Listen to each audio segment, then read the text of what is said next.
saludar al doctor Isaac de Paz González, que ya llegó para hablar de un tema importantísimo. El doctor Isaac de Paz González, jurista, constitucionalista y orgullosamente miembro de esta familia sin censura. Doctor, ¿cómo te va? Te saludo con mucho gusto. Un abrazo. Hola, ¿qué tal, Vicente? Buena tarde. Un abrazo a toda la audiencia y a todo el equipo. Oye, doctor, en lugar de que sea uno, dos temas. Hoy el presidente Andrés Manuel López Obrador, hoy el presidente exhibió que Diego Sinué, el gobernador de Guanajuato, no puede correr al fiscal Samarripa porque el fiscal pertenece al grupo fuerte del PAN. Esto fue lo que dijo el presidente y me das tu opinión.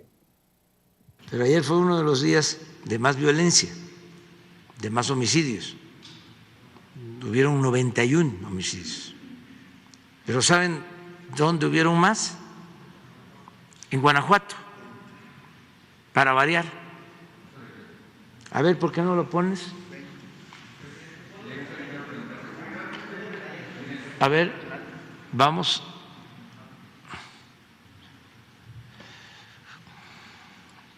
Ya le vamos a dar la palabra a Jorge, porque está de invitado aquí especial. Y siempre hay que ser generosos con los que nos visitan. Mire, esto fue ayer.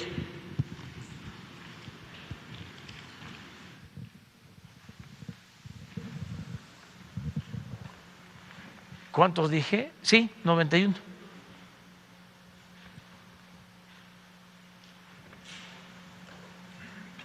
$20 en Guanajuato, 22%. Y los senadores de Guanajuato en contra de que la Guardia Nacional cuente con el apoyo de la Secretaría de Marina y de la Secretaría de la Defensa. Les voy a poner, igual que el de Guerrero, las instalaciones de la Guardia Nacional que tenemos en Guanajuato. Independientemente de que tenemos diferencias políticas con los gobernantes, actuamos con responsabilidad protegiendo a la gente de Guanajuato, pero no ayudan.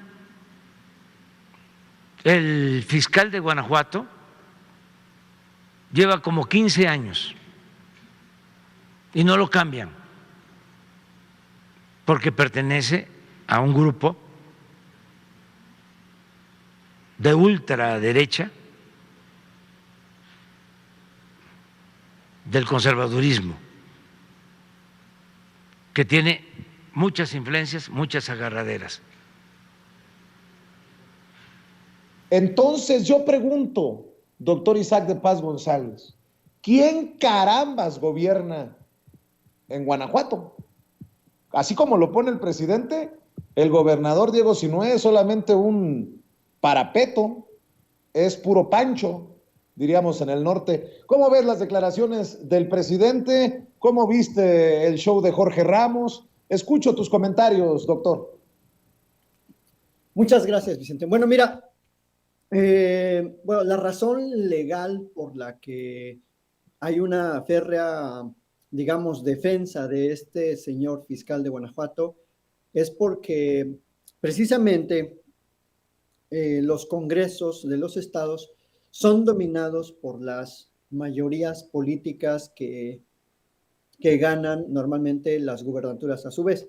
Es decir, como al Congreso de cada estado le toca ratificar el nombramiento de los fiscales, en el caso especial de Guanajuato, es el Congreso quien tiene esa facultad de dar el aval para la remoción, para el cambio del fiscal. Eso es jurídica y constitucionalmente hablando. Ahora, esa regla opera más o menos para todos el resto de las fiscalías. Son propuestos por el Ejecutivo del Estado, por gobernador o gobernadora, y luego ratificados por el Congreso. Y esto, digo, lo explico así, Vicente, porque para responder a tu pregunta de quién gobierna Guanajuato, es que, pues, formalmente lo gobierna la derecha, la ultraderecha y estos grupos de poder. Materialmente gobiernan grupos de intereses corporativos y, por qué no decirlo, yo creo que hasta de intereses criminales, porque vemos una racha de 15 años de violencia en Celaya, en Irapuato, en la misma capital del estado, en León. O sea, se ha convertido en uno de los estados más violentos. Entonces, realmente yo podría decir que no ha habido un gobierno, es como un mini estado fallido, Guanajuato. Y eso, pues, ¿de quién es culpa? Pues del PAN, de su mayoría política, de su Congreso, de sus gobernadores, de sus presidentes municipales. Y a ese terreno voy con los planteamientos que hacía Jorge Ramos, con sus erróneos planteamientos que hacía señalando a este gobierno como el más violento. Así lo dijo, al final matizó, pero decía, este gobierno es el más violento. Es un error garrafal, porque vamos, seamos realistas, quienes andamos por las calles de este país, quienes vivimos, sí, a ras de calle, quienes realmente observamos, la Guardia Nacional no se ocupa de los asuntos del fuero común. Hay tres fueros. El fuero común, que son los problemas, delitos ordinarios que se cometen en cada municipio, en cada alcaldía, y eso le corresponde a la autoridad local. O sea, si ocurre un robo, no sé, en una plaza comercial, no va la Guardia Comercial. Perdón, la Guardia Nacional. Si ocurre un asunto violento en una vialidad de una ciudad, no va a atenderlo. Si pasa por ahí, bueno, lo atiende nada más como que observa la Guardia Nacional. Pero son competencias locales. O sea, en este país no hay un solo hombre responsable de la seguridad pública, como Jorge Ramos pretende dar la impresión a su público y a sus periódicos que el presidente es el único encargado, el único competente y por tanto el único responsable de los 120 y tantos mil homicidios que él menciona. Por cierto, también mencionan cifras erróneas él, porque ¿cómo sabe que son homicidios dolosos? El homicidio doloso tiene unas cualidades.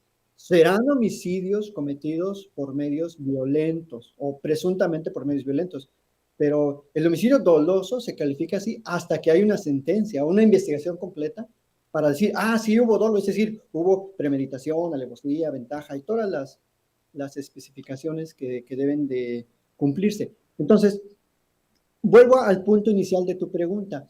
¿Quién es el responsable? ¿Quién gobierna este país? Bueno, este país lo gobiernan miles de personas que tienen presupuesto, como decía hace rato Renata, que tienen competencias específicas, legales, es decir, que la ley les obliga a actuar en materia de seguridad, en materia de prevención, en materia de investigación y en materia de persecución de delitos. Y esa persona no es el presidente en todos los casos. O sea, estamos, al cargar el debate hacia este sexenio o este presidente es un irresponsable con el tema de la seguridad, estamos eximiendo de responsabilidad a todas las alcaldías, a todos los ayuntamientos, a todos los presidentes municipales, a todos los cabildos, a todos los gobernadores y a todos los fiscales y a todos los directores o directoras de seguridad pública de este país, que por cierto, yo nunca he visto a Jorge que vaya a entrevistar a los gobernadores o a los directores de seguridad pública de los estados en donde hay más violencia. Y en Estados Unidos, cuando está, no he visto que culpe a Greg Abbott de la violencia en las escuelas de Texas, o que diga, tú eres el culpable de que los niños, las niñas en Texas sean asesinados. Nunca lo he escuchado decir eso. Entonces, está muy cargado el discurso hacia una narrativa en la que pretende un sector de la oposición, o mayormente casi toda la oposición, a decir, este presidente es el responsable de la seguridad pública en este país. Y la verdad es que no lo es, no puede ser, constitucionalmente no es así. Cada estado, cada alcaldía tiene sus patrullas, su presupuesto, que por cierto es bastante, tiene sus cuerpos de seguridad, tendría que tener sus mecanismos de investigación y de consolidación policial. Entonces, es un error tratar de atribuirle todos los éxitos o todos los fracasos al presidente de la República. Entonces, creo que debemos, si queremos un debate serio, amplio y de verdad útil, pues tenemos que ver qué nos toca hacer a cada quien. Porque luego viene otro sector, Vicente, y perdón que ya me extienda, la academia. Todo critica, algún sector de la academia, en cuanto a la seguridad. Y yo me pregunto, bueno, ¿y qué han hecho ustedes como académicos? ¿Desde qué proyectos tienen para acercarse a las policías, capacitarlas, para ofrecer pláticas de derechos humanos o de no discriminación, proyectos de intervención? Porque los académicos tenemos muchas herramientas, supuestamente somos la élite intelectual que tendría que ofrecer diagnósticos, propuestas y proyectos de intervención o trabajo para que nuestras autoridades tuvieran mejores herramientas de atender este problema.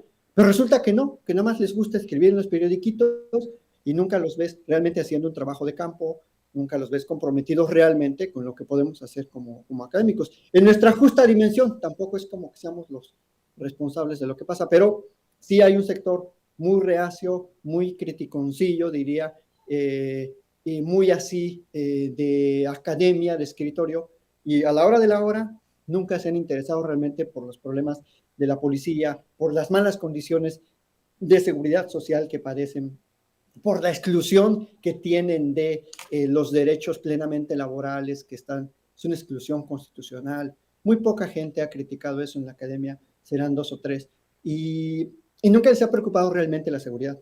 Nunca criticaron los operativos conjuntos, por ejemplo, de Chihuahua. Por ejemplo, Jorge Ramos hoy esta mañana hablaba mucho del sexenio sangriento que estamos viviendo, según él. Pero el sexenio más sangriento, cuando de verdad la Marina, el Ejército, intervino de manera ilegal con el uso de la fuerza bruta, causando desapariciones forzadas, causando homicidios, fue el sexenio de Calderón, con todos los operativos conjuntos, desde el primero hasta el último, o sea, el operativo conjunto Michoacán, el operativo conjunto Chihuahua, el operativo conjunto Sonora, el operativo conjunto Baja California. Aquí la gente recuerda mucho como era una época de tierra sin ley, o sea, las calles literalmente incendiadas, había ráfaga en cada esquina.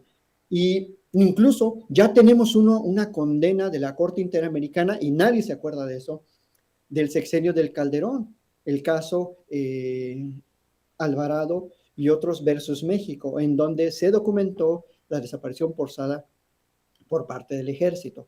Entonces de ahí vámonos a la parte de, bueno, sí es verdad que el ejército ahorita goza de mucha confianza, de mucho apoyo presidencial, pero es verdad que en épocas pasadas el ejército participó activamente en una guerra también ciega. Entonces, creo que tenemos que analizar el problema de manera muy transversal, muy completa, y no agarrar nada más las partes que nos convienen, como lo hace Jorge Ramos o como lo hace toda la oposición, y poner a este sexenio y al presidente como si fuera responsable de todos los fracasos, ¿no? Cuando realmente se está consolidando una estrategia a largo plazo, porque como un problema de 30, 40 años que venimos enfrentando se va a resolver en 4, o sea, Jorge dice, va 4 años, presidente, ¿por qué no puede hacerlo en 4 años? Bueno, es un problema estructural, es el mayor problema que enfrenta un Estado como el mexicano. Yo creo que el mayor problema mundial de seguridad en cuanto a retos de Estado no se va a resolver en 4 años, ni en 6, es más, ni en 10, se requiere mucho más tiempo. Entonces, debemos hablar de esto con seriedad, no nada más como mitoteros políticos para ganar votos o perder votos, sino que debemos analizar este problema que pasa por cosas como las que mencionas: nombramiento de fiscales, consolidación de fiscalías, capacitación de fiscalías, y luego, obviamente, capacitación de policías, consolidación de esquemas de seguridad preventiva, de intervención, etcétera. Pero tenemos todos que aportar, no nada más querer hacer responsable a una sola persona, porque pues ni que fuéramos una monarquía para decir que el rey es el responsable de todo, ¿verdad? Entonces, eso te diría en este muy largo comentario de inicio, Vicente. Preguntar tu opinión, porque tú eres un hombre de leyes. ¿Qué piensas de Arturo Saldívar, el ministro presidente, que ha sido criticado en los últimos días, primero por sacar un video muy tonto, creo yo, de TikTok, hablando de si es ilegal o no tirar monos del doctor Simi a los artistas en un concierto? Me pareció un video que dije yo, híjole, el ministro presidente anda perdiendo el tiempo en cosas muy estúpidas, muy banales. Pero también quiero comentarte que hizo una declaración que está para el análisis y quiero escuchar tu opinión como hombre de leyes. Estas son las declaraciones de Arturo Saldívar, quien sale a defender a los jueces que han sido señalados por estar liberando precisamente a personajes relacionados al caso Ayotzinapa. El propio presidente ha sido crítico de esto. Bueno, no vamos muy lejos.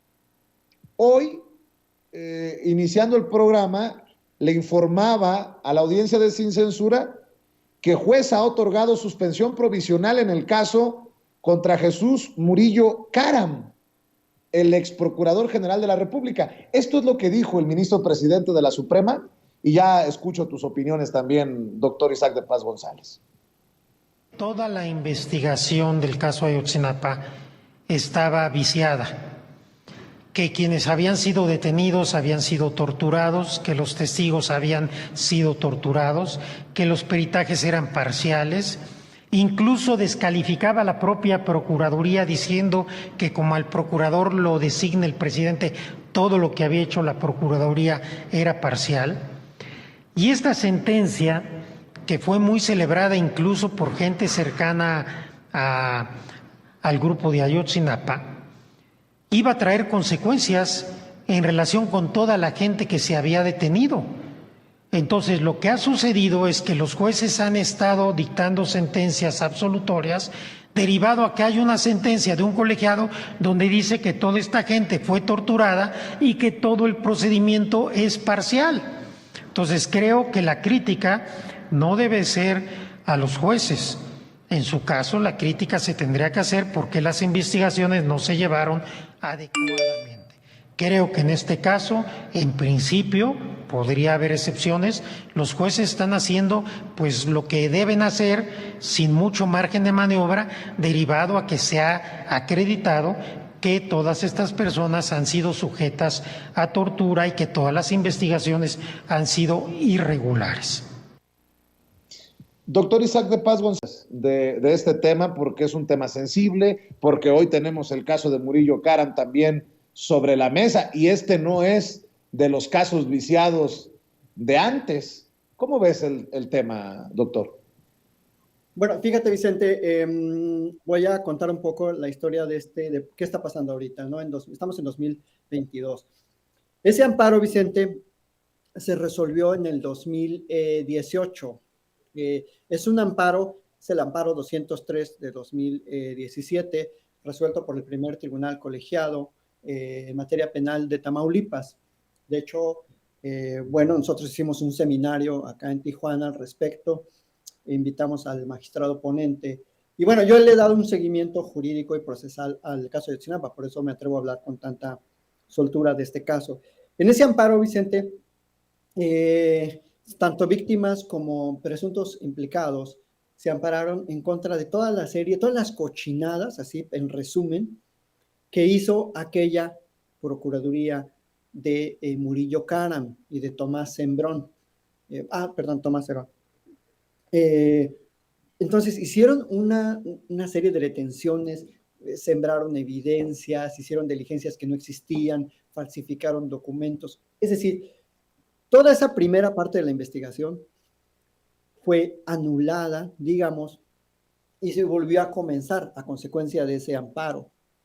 Entonces, como el proceso vuelve a comenzar, ahora el resultado es como lo menciona el ministro Saldívar, pues que no se puede llegar a una conclusión de que esas personas tengan alguna responsabilidad porque se hizo mal. Y se hizo mal, yo pienso que a propósito, esto ya es una mera aseveración mía, se hizo mal a propósito, como muchas cosas se hacían mal en las investigaciones a propósito, para que se pasen ahí 2, 3, 4, 5 años litigando sus casos, y como saben que todo está hecho mal, y además yo creo que esa era la transacción, es decir, te detengo, te hago responsable y luego al último vas a ganar tu caso, porque como está todo hecho mal, las autoridades judiciales te van a dejar libre. Y no solo es el caso de Ayotzinapa, Vicente, si nos fijamos, caso del Baester, la encarcelaron y ahora ya anda muy libre, ¿no? Y no le encontraron nada al final.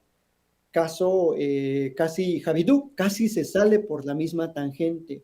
Caso Ayotzinapa también va por ese lado. Entonces, sí es verdad que esas investigaciones están colmadas de hechos ilícitos, de pruebas ilícitas, y por lo tanto, desafortunadamente, quizás hay personas que sí tuvieron una intervención y una responsabilidad penal, pero no lo vamos a saber porque las mismas autoridades cuadraron todo para que al final no se supiera la verdad, Vicente, porque eso era lo que querían, que no se supiera qué pasó. Entonces, ahora el hilo se está tratando de enderezar con estas nuevas evidencias y bueno, es un caso muy difícil porque se han borrado todas las evidencias reales y se ha tratado de rescatar la mayor parte de la información, pero eso va a llevar tiempo reconstruirlo y darle forma al caso, darle una solidez y sobre todo una legalidad, porque construir un asunto, una verdad legal falsa es muy fácil y es muy rápido. O sea, yo no puedo creer que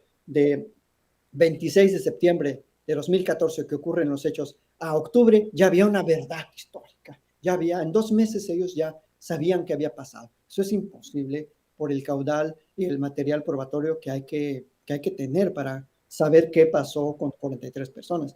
Entonces, yo comparto la visión del ministro en que, pues, en este caso los jueces no son los responsables. O sea, los jueces trabajan con lo que les lleva la policía, con lo que les lleva la procuraduría, con lo que dicen los testigos, y así les dice la ley, así les dice la Constitución. Ellos, per se, no inclinan la balanza. Incluso fue aquel amparo, Vicente, del primer tribunal colegiado en materia penal de Tamaulipas, que se ordenó la creación de la Comisión de la Verdad y que este gobierno del presidente retoma, amplifica y consolida una Comisión de la Verdad en la que por primera vez comparecen, tienen participación las víctimas y que ha habido un acompañamiento y un diálogo integral con estas personas, con Alejandro Encinas, con el presidente de la República y con otras organizaciones que los apoyan. Entonces, la verdad es que este caso estaba envenenado desde el principio y lo que está pasando con estas liberaciones viene de ahí. No es que Alejandro Encinas haya hecho más su trabajo o esta fiscalía, no, es que ya desde antes, desde 2014, esos elementos estaban contaminados. Y luego, pasando al caso de Murillo Karam, bueno, no es un amparo, no es una suspensión significativa, Vicente. Lo único que dice el Tribunal de Amparo es, bueno, esta persona promovió un amparo contra su auto de vinculación. Lo único que dijo es, vamos a ponerle un límite a la investigación, o sea, en cuanto llegue a esta etapa del proceso, de ahí que no pase, porque se tiene que resolver el amparo que está interpuesto contra la auto de vinculación. O sea, la suspensión dice para que se mantenga el proceso hasta la etapa intermedia y se tenga la resolución del juez de amparo. Pues digamos que se va a paralizar el proceso hasta la etapa intermedia para que no se avance. Y esto tiene un sentido lógico. Si estás esperando una resolución de amparo y te adelantas mucho, vas a tener que regresar. Entonces, es un amparo, digamos, inocuo, no le hace daño, una suspensión, perdón, inocua, no le hace daño a nadie, se tiene que resolver si el dictado del auto de vinculación es constitucional o no, y de ahí se va a seguir el procedimiento. No lo están liberando de nada, simplemente están diciendo, hey, que no avance la investigación tanto, porque está pendiente una sentencia de amparo. Nada más eso, no significa que ganó nada, no significa que se va a hacer, se le va a eximir de nada, o sea, es simplemente una suspensión de forma, no de fondo. Y claro, pues Murillo Karam, como cualquier persona, tiene derecho a defenderse, puede ser el peor criminal, homicida, suicida o lo que sea, pero tiene derecho a la defensa. Entonces, no debe preocupar tanto esa suspensión. Yo estaría más preocupado por que no se le ampare en cuanto a la vinculación al proceso, a ver qué, pero también ahí depende del trabajo de la fiscalía, o sea, las fiscalías son elementos clave para sostener las acusaciones. Entonces, claro, si las acusaciones van flojitas, van bien así, sin fundamentos, sin motivos suficientes, pues los jueces tienen que invalidar. Entonces, eso es parte del estado constitucional en el que vivimos. Entonces, Ahora, curiosamente, voy a hacer una comparación con el caso Vallarta-Cassés. Como antes no existían esas reglas y antes el poder judicial estaba muy controlado. Por ejemplo, hay gente en Vallarta que no pudo obtener ese tipo de amparos, porque aparte en el Inter ocurrieron varias reformas a la Constitución y a la Ley de Amparo que son favorables a la ciudadanía que enfrenta estos procesos. Pero él viene del viejo sistema. Entonces, en parte también el empantanamiento de esos asuntos es por razones políticas, por razones de rezagos procesales y porque las reglas eran otras. Entonces, porque a veces se dice, bueno, ¿cómo fulano de tal que está ahí 14 años en prisión preventiva no ha salido? ¿Cómo esto sí? Bueno, porque las reglas van cambiando y yo espero que también pronto se resuelva aquel caso. Pero en el asunto este de Murillo Karam, pues no es para mayores. Y bueno, ya por último, el TikTok, pues lo dijo ayer el presidente de la Corte en su conferencia, es para fomentar la cultura de la legalidad en la juventud, y es verdad que tenemos que, los que sabemos un poquito más de derecho, que compartir la cultura legal con la juventud, sobre todo porque pues, no es tan fácil que la juventud se acerque a la cultura de la legalidad, y creo que es saludable que de vez en cuando pues no solo el ministro, yo me gustaría que más ministros y ministras, que la judicatura en general se acercara más a la gente, fuera más abierta, más que comunicara mejor esa cultura de la legalidad. Porque no hay una prohibición. Entonces, creo que eso es muy bueno y qué bueno que el presidente de la Corte tiene esa digamos, cercanía con el público. Porque más dice que se lo preguntaron, él pues no se quería subir a ese tren, yo creo, pero pues dice, me preguntaron que si aventar muñecos. Y bueno, hizo una reflexión muy interesante sobre el discurso del odio. También dijo que es importante no fomentar discursos de odio, y eso creo que es muy saludable en la esfera pública, porque como tú sabes, cada rato la oposición es muy incisiva en este tipo de discursos, descalifica, y se pierde muy fácil la oposición en esos mensajes de odio, y creo que el ministro trata de contribuir a una cultura de legalidad. Eso diría. Mi querido doctor, como siempre es un placer escucharte porque precisamente es tu campo y tu pasión. ¿Por qué no cerramos invitando a la gente para que se sume también a tu audiencia, para que te siga, para que te apoye, para que te lea? Claro que sí, Vicente, muchas gracias. Me pueden seguir en Twitter, @de-paz, y en mi canal de YouTube, Isaac de Paz González. Y muchas gracias a la audiencia de Sin Censura y a ti por la amable invitación, Vicente. Te mando un abrazo, doctor. El doctor Isaac de Paz González hablando con nosotros sin censura.